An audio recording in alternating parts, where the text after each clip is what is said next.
kanaaf gaamee insha Allah ni galaa. Assalaamu alaikum warahmatullahi wabarakatuh. Akkam jirtan obboleeyyan kiyya qaqqaalii ijoollee teenya.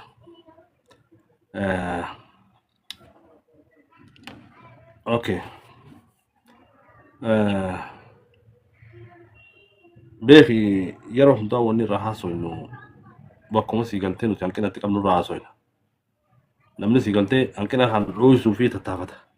Hanqinni dho'isuun ta'u hanqina kana dubbannee sii galtee jabaannee ijaaramuudha. Akka sii galtee jenereeshinii Harargeetti. Namni jabaatee yeroo hundaa kabajaa qaba. Namni jabaatee yeroo hundaa bakka qaba. Namni jabaatee yeroo hunda nama isaa ol qaba. Kun dhugaadha beeka. Kanaaf obboleeyyan akkasii sii galtee nuti jabaachuun barbaachisaadha. Wal jabeessuun barbaachisaadha. Yeroo hundaa sii galtee wal dha'uun hin barbaachisu. Wal rukutuu mi'a asuma gubbaa sii galtee gosummaa wal rukutuu maali obboleessa? 21 century. You know 21 century. Yeroo sii galtee yeroo unity.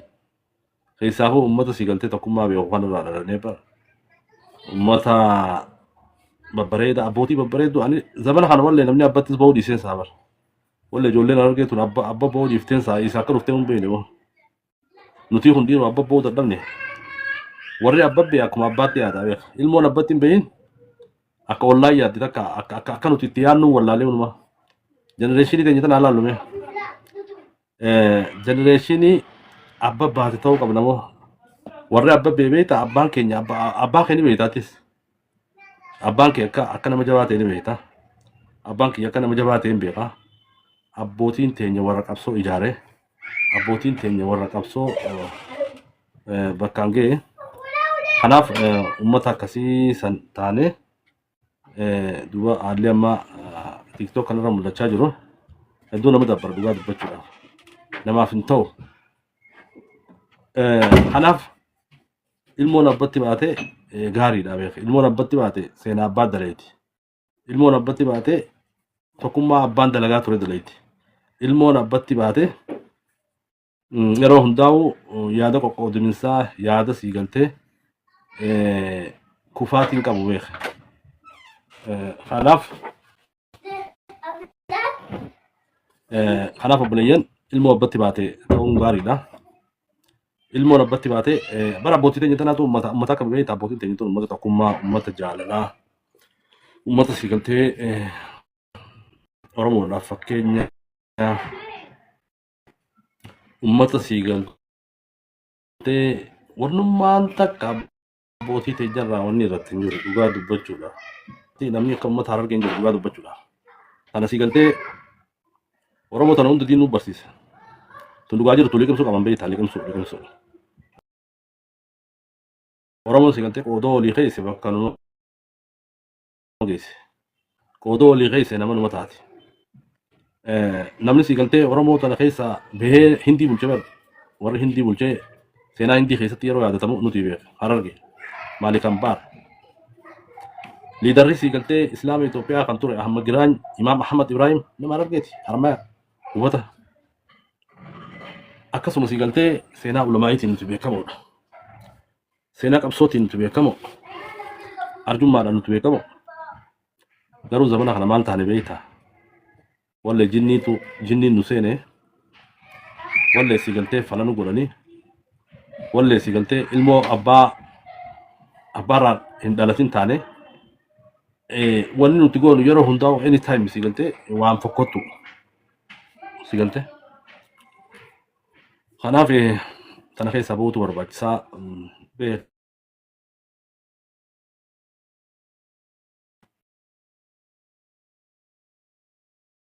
maaliif as gubbatti waan akkanaa dubbattee jechuu danda'a. Ijaaramuu qabdi. Jaarmeenii akkasi koomandoo akka shanan gibee akka warra tuulamaa kan akkasii galtee ijoollee teenya Wallaggaa Ilibaabuur ijaaramuu qabdi. Harargeen ijaarrachuu qabdi jaarmiyaa. Obboleeyyan keenya warra nu dura tarkaanfatee warra akkasi koomandoo kanarraa barannee ijaaramuun barbaachisa.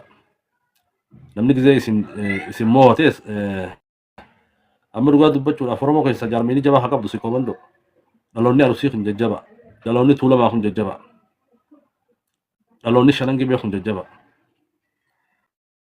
isaan kanarraa waa baruu qabu yeroo hundaa'uu si galtee uummanni keenya argeen arraan tan si galtee duurfamnee jirra beeku dhugaa dubbachuudhaaf arra nyaadhamnee jira silaa si galtee akka abbootiin teenyan waan nu barsiisan sanitti deemne arraan tan akkuma nuti akkuma si komandoo kanatti jajjaboo taanaa beeka garuu nuti kitaaba biraa qaraane dhugaa dubbachuudhaaf kitaabni nuti qaraane kitaaba abbootii teenyaa dhiifnee jite kitaaba si galtee warra weestarnii qaraane kitaaba si galtee kolonii ingiliz akkamiin nama maal jettaniin akkatti nama qoqqoodan akkamiin faransaay nama qoqqoodaa turte kolonii irratti si galtee afrikaa yaada akkasiisan ayidooloojii akkasiisan qabannee deemu jirtu ijoollee argeerra ayidooloojii qoqqoodanii bitu teenyoo maal jirti beektaa qoqqoodanii argee dabarsiisu tana jirti anytime si galtee irraa dubbanna waan argee tana irraa dubbannee jirti yoo tana tolchine ta Oromoo tolte beeka yoo ta Harargee hin tolin ta Oromoon toltu bilaashi boo tana si galtee wanni irraa dubbannuuf obboleeyyan kiyya akkasin nu badha amma fakkeenyaaf bar bakka nuti jiru Naayiroobii tanatti jaarmanii jabaan beektaa jaarmessi koomandooti Tuulama warra Tuulamaati warra Shanan Gibeeti Harargeen maali jirti beektaa nu birattis bar afran qalloo ituu umbanna afran qalloo ituu umbanna ilaalcha si galtee amaarri wal ilaalle ilaalcha amaaraan ilaalle wal ilaalu jirra beek namni keenya ummata akkanaa takkaa si galtee rabbiin nan garsiisa kanaaf uumaan si galtee abbatti ba'uu qabdi namni si galtee abba ba'uu qaba beek wanni irree futtee namni keenya abba ba'uu qaba jiruuf namni abba bee abbootiin teenya qabsaa'ota abbootiin teenya gootota abbootiin teenya number 1 waan hundaanuu si galtee lakkoofsa tokkorra jira garuu jenereeshinii namni dhuftetu maali beektaa jenereeshinii kitaaba Ingiliz qaraate kitaaba Ingiliz qaraate bar Ingiliz akkamitti biyya gabromsaa turte san qaraate amma wannummaan jenereeshinii jaanii nu keessaafuu jenereeshinii arge kitaaba kolonii san qaraate jechuudha kitaaba qoqqoodanii bituu kitaaba si galtee wal facaasuu wal balaaleffachuu bakka wal haruu seenaa abbootii xiqqeessuu islaamummaa tana xiqqeessuu kanarra bobbaan baleessu kanaaf deennee qorachuu qabna ofirraa dubbiin jabaatte deennee wal qorachuu qabna moo deennee tamaalii wal qoranna beektaa dhugumaan si galtee nama qoqqoodaa jiru kun ijoollumaan argeeti moo maali yoo keenya taates ofirraa akka du'aa itti goonee boo tuftii itti tufnee si galtee akkasi gaa yaa rabbi ilma abba boo godhu jennee itti tufna jechuudha tuftiinis gaarii bara olle uummanni kun tuftii dhabeensaa warri tiktoo gubbaa nama qoodu kun tuftii itti goona tuuf rabbi yaquun akkasi gaawwatti walla goona maal heeroo heeraati kanaaf si galtee haalli xiqqoo namatti hin tolu dubbachuufillee osoo si galtee hanqina keenya dubbachuun feenes gubbatti balaa gara dhugaa dubbachuudhaaf waa'ee uummata keenyaa dubbachuu hin feenu garuu dirqamneetti si galtee dubbata karaa nuti deemaa jirru kun karaa sirriitii miti karaa si galtee nama salphisuu karaa si galtee nama xiqqeessuu kana jalaa ba'uun barbaachisaadha obboleeyyan akkas gaa magaalaan hin jirtu magaalaa wallee nu huttee saa magaalaa wallee haasoo kanaan feetu saa haasoo Ingiliz feetanii saa haasoo Ingiliz haasoo Ingiliz ni beeytanii haasoo Ingiliz jechuun haasoo qoqqoodiinsaa jechuudha gosotii malee gosotii biraan jirtu gosotii malee si galtee baza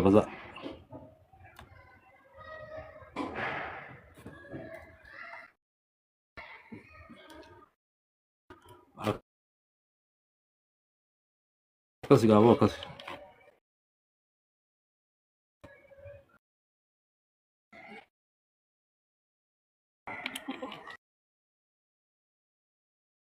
الحمد لله.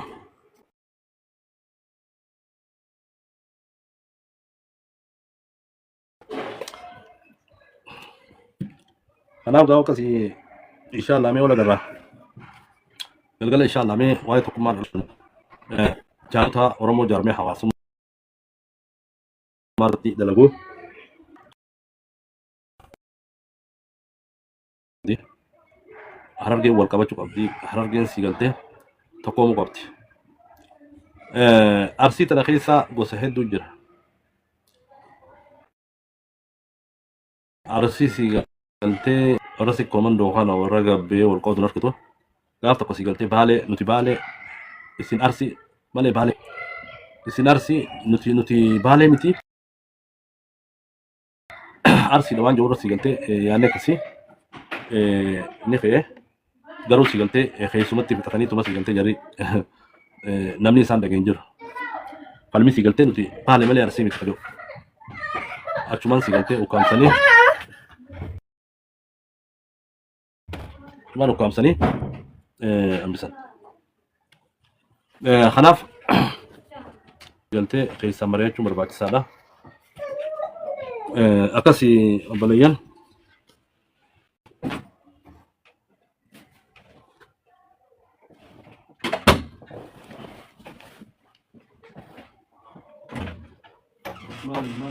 أنا مدي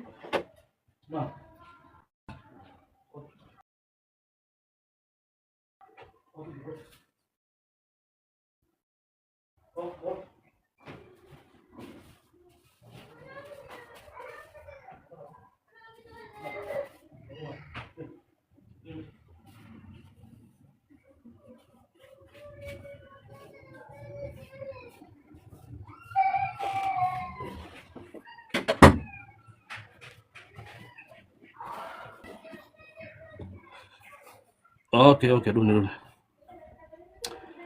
يا غلطوما خناف سيغلتي وني ردابي غلطومي جرة أحمد غلطومي ديرو خناف وني نينجا توريبيتا ومني سيكو من دورتين أسوخي تاموريتش كوتي ورسي كومن دوكون جارمني ساني جبا سيغلتي جارمي جبا كسبيلات شارنجي بيكس ورا تولا ما كنا كس بكانوا تجيرو نيروبي تناكيستي سكسو جبا جاري تنيغارو سيغلتي ونينوتي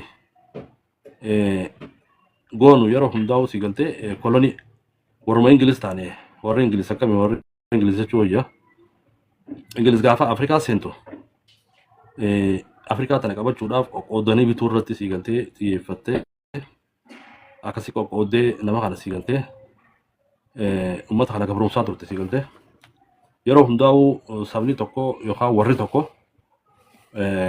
yoo qoqqoodame gabroomuudhaaf siigaltee laaftuudha. Abbaa fadheetti taphataa jechuudha siigaltee. Abbaa fadhee siigaltee lafarraa ari'aa jechuudha. Abbaa fadheetitu waan fadhe jaan nama firraa dhorkuu hin dandeessu. Seenaa teetillee ibsachuu hin dandeessu. waan gaggaarii abbootiin teetillee ol baatee nuti akkana jechuu hin dandeessu. Addunyaafillee ibsuu hin dandeessu. Kana kan godhe siigaltee Ingiliz akkasitti nama gabroomsaa turte.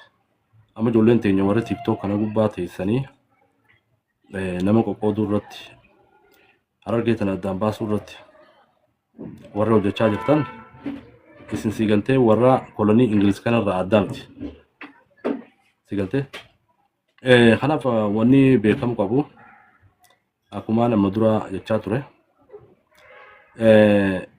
namni siigaltee amma fakkeenyaaf nuti shanan gibee yeroo jaaramtu hedduu gammanna. Si komandootis jaaramuu fi jabinni isaanii hedduu nutti tola. Warra shanan gibeetis warra jimmaa gidee jaaramee jabaatee hedduu nutti tola. Akkana siigaltee gootummaan garuu siigaltee teenyanii jaarraa yoo jennees akkuma nuti isaan kana siigaltee jajjabeessuun nu jajjabeessuun barbaachisaadha beeka. Tana jala muranii siigaltee nullee deeggaruu qaban. Akka harargeen hin jaaramne gufuu ta'uu qaban. Uummanni keenya siigaltee kan si koomandoo kashanan gibee katuulamaa jechuudha. Harargee yoo ijaaramte sikkuma mandoodhaaf faayidaadha. Harargee yoo ijaaramte shanan gibeetiif faayidaa. Harargee yoo ijaaramte tuulamaaf faayidaa. Akkasii siigaltee antastaandi godhuun barbaachisaadha obboleeyyan kiyya. Odoo walii kaa'uun barbaachisaadha jechuudha. Amma nuti dhugaa dubbachuudhaaf akka dhaloota Harargeetti jabinni siigaltee sikkuma mandoo ilmaan sikkuma mandoo jabina keenya. Jabinni ilmaan tuulamaa jabina keenya. Jabinni siigaltee ilmaan shanan gibee jaarmee isaanii hedduu takka nu boonsa. Garuu siigaltee nutis yeroo ni ijaaramnee kaanu Harargee yoo ijaaramu baate deeggaruutu barbaachisa siigaltee. Deeggartee akka Harargeen ijaaramtu godhuutu barbaachisa. Kana siigaltee himuun gaarii bee yeroo Harargeen ijaaramti jaan warra lafarra fiiguu jira. Harargee ijaaramuudhaaf warra siigaltee batbat jiru jira. Harargee yeroo siigaltee wal arrabsitee as gubbaa TikTok kanarraa wal qooste warra gammadu jira. Arra booda siigaltee gammachuun akkasiin jirtu. Ijoolleen Harargee amma booda wal qooduu dhaabdee jirti. Harargeen siigaltee akka abbootii teenyaatti seenaa abbootii teenyaa deebifachuudhaaf tokkummaa teenya jabeeffannee gara fuulduraa tarkaanfachuudhaaf qophii irra jirra. Ijaaramuu qabdii siigaltee Harargeen. Akkumaan jee obboleeyyan kiyya warri sikkoo mandoo Harargee cinaa dhaabbachuu. Nuti akkumaan reefu jedhetti sikkoo mandoo ijaaramuun jabaachuun siigaltee Harargeen jabaachuudha. Shanan gibee jabaachuun Harargeen jabaachuudha. Tuulama jabaachuun Harargeen jabaachuu akkasii yaannaa beeka. Garuu arraan tana Harargeen ni ijaaramne jettee yeroo kaate Harargee jabeessuutu barbaachisa. Harargeen siigaltee akka ijaaramtu haala mijeessuu barbaachisa. Bira dhaabbachuu barbaachisaa beeka. Akkuma nuti siigaltee jabina keessanii fi jaarmeenii keessan jaba jechaa jirrutti isinis nu bira dhaabbattanii akka siigaltee Harargeen tun jabaattu godhuun isin qabdii beeka. Maaliif nuti waliin tolla jechuudha. Nuti waliin tolla. Nuti wal bira dhaabbannee yoo wal gargaarre gaariidha. Kanaaf obboleeyyan kiyya wanni siigaltee itti deemuu qabnu itti deemne inshaallah. Bazabazaa siigaltee as gubbaadhaa wal qooduu wal xiqqeessuu tun siigaltee ni dhaabbatti inshaallah. Yeroo gabaabduutti ijoolleen Harargee ijoollee siigaltee kolonii Ingiliz exercise gootu osoo hin taane akkuma reefu isin jee koloniin Ingiliz beektaa exercise maal godhan qoqqoodanii bituudhaami san bira dabarree jira. Amma nuti wanni godhuuf deemnu ilmaan abbootii baate ilmaan abbootiin siigaltee abbootiin teenya warri keenya warri murtii guutuu warri siigaltee gootonni san warra tokkummaadhaan deemu warra Harargee mataa ol qabaa ture jechuudha. Warra gootummaanis islaamummaanis arjummaanis warra akkasiirraa dhalanii obboleessa siigaltee. Kanaaf seenaa teenya haaromsuuf ni deemna inshaallah. Kabaja abbootiin teenya lafa keessisan inshaallah jabaannee siigaltee itti deemna. Tokkummaan siigaltee dhaloota Harargee kun lallisuuf teessi. Bazabazaa TikTok kanarraa bazabazaa odeessitu warra siigaltee nama qooduu irratti bobba'ee uummata keenya gargar baasuu irratti siigaltee warra hirmaachaa jiru kana yeroo gabaabduutti siigaltee ofirraa dhaabne Harargee ijaaramtee Harargee jabaattee Harargee siigaltee duraanuu seenaa qabdu ta seenaa abbootii isii haaromsitu dhufuuf teessi TikTok kanarra. Akka ijoollee Harargee jechuu teenya inshaallah. Nuti duraanuu wanni takka illee nu dhibdu beekta. Wanni takka illee nu dhibdu inshaallah akkasitti jabaanneeti ijaaramuu teenya ijaaramuu qaba. Namni siigaltee ijaaramnaan faayidaa guddaa qaba beeka. Namni faffaca'aan faayidaan qabu. Bakkuma fadheettuu siigaltee hawaasni faffaca'aan faayidaan qabu ofiifillee faayidaan qabu nama isaatiifillee faayidaan qabu. Inshaallah kana jabaannee siigaltee irratti ni daleena. Wanni gaariin takka siigaltee dhufuuf teessi inshaallah. Akkasuma siigaltee ilmaan abbatti bee ta'uun barbaachisa. Dhuguma siigaltee gidee takka maal nama jechisiisa beektaa. Warrees gubbaadha siigaltee gosa takka isaa gosa takka arrabsaa gosa takka faarsaa jiru kun dhugumatti siigaltee jenereeshinii Oromooti jenereeshinii Harargeeti. Dhugumatti jarri kun maali? Eessaa dhufanitti tana odeessan. Moo siigaltee warra nu keessatti galee afaan keenya beekuutu waan kana godhu jira. Jettee gisee ilaalte hedduu nama dhibdi beekta. Kanaaf warri akkasitti siigaltee qoqqoodominsa gosaa irratti Harargee salphisuu irratti maqaa balleessuu irratti warri qooda fudhatanii waa godhaa jirtan isin jalatti. goodbye sigaltee nageetti isiniif jechuu isiniin jechuuf teenya inshallah harargee facaatu harargee sigaltee namni hundi dhufee itti taphatu taa namni hundi sigaltee akka fedhe godhu san jirtu amma harargee namni irraa waa baratu ijoollee harargee akka ijoollee harargee jabaadhaa akka ijoollee harargeetti wal qabadhaa san amma nuti barbaannu inshallah akkuma reefu jedhetti wanni sigaltee akka Oromoottis godhuu qabnu Oromoo tana Oromoo faffacaatee jirtu tana yoo harargeen jaaramtee wal qabattee kan deemtu taate sigaltee Oromoon jabaattee beeka. Kanaaf sigaltee warri shanan gibee harargee bira dhaabbadhaa. Nama harargee sigaltee hatiiktoo kanarratti dogongora labsaa jiru bira dhaabbatanii waliin obboleeyyan akka wal qoodan hin godhina warra sigaltee tanarratti hirmaatan. Warri sigaltee ilmaan siikoomandoo warri jabaan warri sigaltee jaarmee jabaa qabu dhaloonni harargee kun yeroo sigaltee dogongora uumanii wal qoqqoodan isin sigaltee ibidda gaazee irratti naqinaa tasgabbeessaa akka uummanni keenya tasgabbaa godha. Warri tuulamaatis akkasuma. Kanaaf sigaltee kana godhuu barbaachisaa jechuudha. Harargeen jaaramuun sigaltee isiniif bu'aadha. Harargeen jaaramuun isiniif kabaja dhugaa dubbachuudhaaf. Yeroo takka beektaa namni gaaf tokko ni yaadadha biyya jiru tanatti waldee dargaggoota harargee tokko jaarreenee jettee lafaa kan dhugaa dubbachuudhaaf. Waldee dargaggoota harargee san jaaruudhaaf waa hedduutu jaame. Maaliif akka Oromootti hin jaaramnee sigaltee? Kaan sigaltee qaama siyaasaa maaliif akka Oromootti hin jaaramne akka harargee jaaramtanii maali sigaltee obboleessoo? Harargee woo jaaramte maali? Harargee woo jaaramte qaama siyaasaa irraa maali wanni qaamni siyaasaa profiitii ta'a malee miidhaa fida harargee woo jaaramte. Harargee woo jaaramte siikoomandoon maali? Siikoomandoon ni miidhaa ni fayyada malee. Harargee yoo jaaramte tuulama maali? Tuulama ni miidhaa miidha. Waliin jabaannee sigaltee wal jabeessina malee. Harargee woo jaaramte shanan gibee maali ni miidhaa miidha. Kanaaf sigaltee obboleeyyan keenya warri godina hunda godina Oromiyaa kana hunda harargee woo jaaramte faayidaadha. Harargeen osoo hin jaaramin sigaltee gargaarsa warra Boorana geessu beeka. Harargeen osoo hin jaaramin warra gargaarsa Baalee geessu. Harargeen osoo hin jaaramin warra gargaarsa Walloo geessu. Uummata akkasiiti beeka. Uummanni kun sigaltee yoo kan jaaramu taate arraan tana faayidaa guddaa buusa.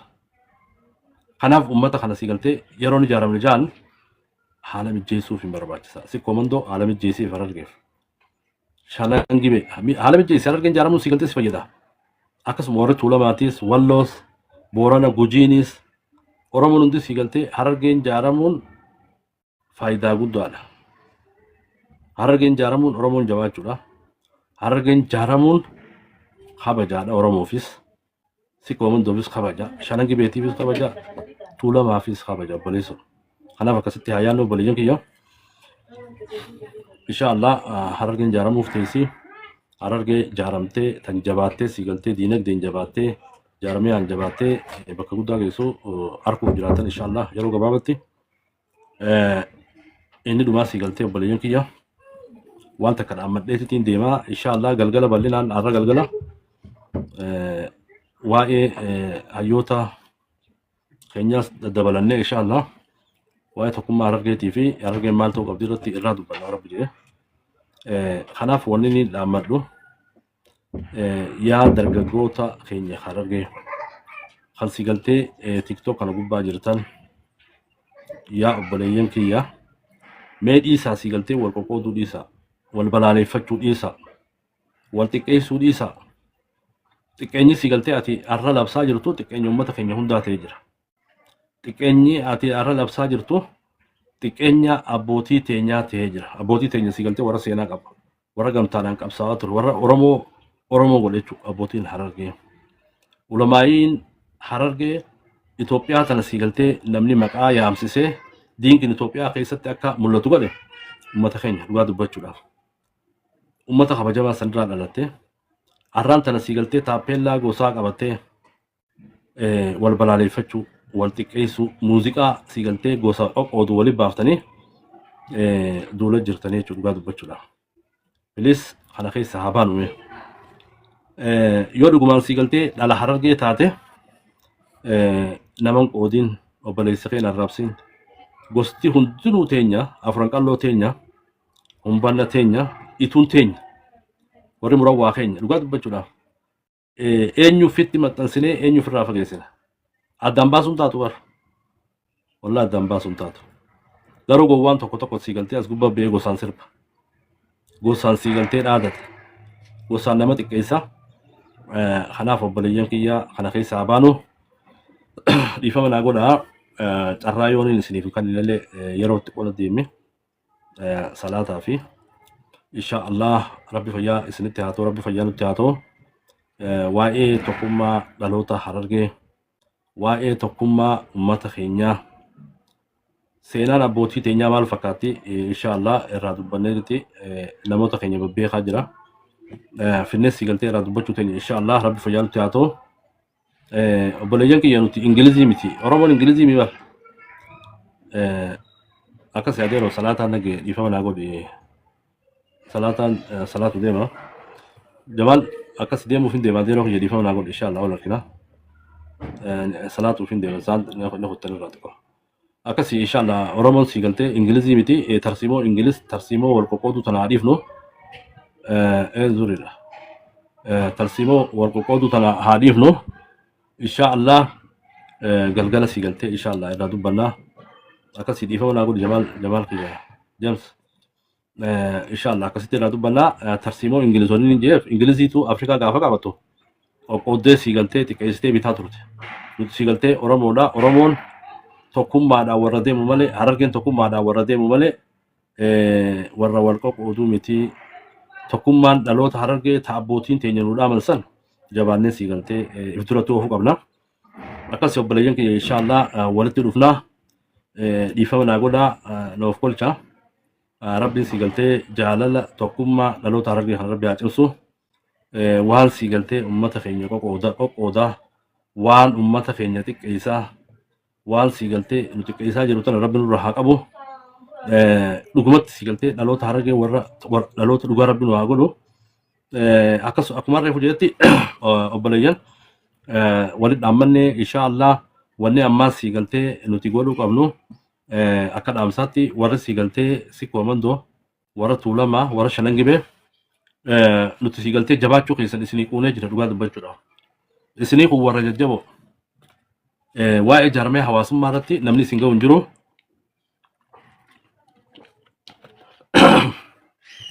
namni isin ga'u hin jiru dhugaa dubbachuudhaaf warra sikkoo mandoo warra tuulamaa warra shanangibee haalaan wal qabatanii haalaan wal jabeessanii tokkummaa teessan haalaan miidhagsaa jirtan hedduu takka sigaltee isin dinqisiifannaa akka dhaloota Harargeetti garuu wanni sigaltee nu godhuu qabdan Harargeen gisee jaaramuu deemtus akkasuma nu jabeessa Harargeen ni jaaramnaa ni tokkomnee yeroo kaanu nu wajjin dhaabbachuun barbaachisa nu wajjin dhaabbatanii sigaltee akka Harargeen jaaramtu godhuun barbaachisaadha nama keenya sigaltee kan nama qoqqoodu wajjin sigaltee gama tokko gortanii akka uummanni kun diigamu godhuu irratti hin hirmaatina pilis isinin hirmaatanii kanaaf warra sikkoo mandoo warra sigaltee tuulamaa warra shanangibee dhaamsa kana sigaltee isin dhaabuu barbaada nu wajjin sigaltee dhaabbadhaa nu wajjin hirmaadhaa akka nuti jabaannu nu godhaa Harargeen jaaramuun nam tokkollee miitu Harargeen jaaramuun miidhaa takkallee hin qabdu dhugaa dubbachuudhaaf Harargeen jaaramuun anaa faayida sii faayida obboleessa riyya sigaltee yoo rakkoon hamtuu nu dhuftee waliif dirmannaa kanaaf akkasii obboleeyyan kiyya nu cinaa dhaabbadhaa fayyaadayyaa galatoomaa Jamaal noof kolchaa dhiifama naa godhaa Jamaal keenya insha Allah galgala bal'inaan irraa haasa'uu teenya Harargee tokkoomte Harargee jabaatte Harargee sigaltee akka abbootiitti hayyuu taatu sigaltee ta'uuf teenya insha Allah kanaaf akkasii nagaan naa jiraadhaa wassalaamu alaikum warahmatullaahi wabarakaatu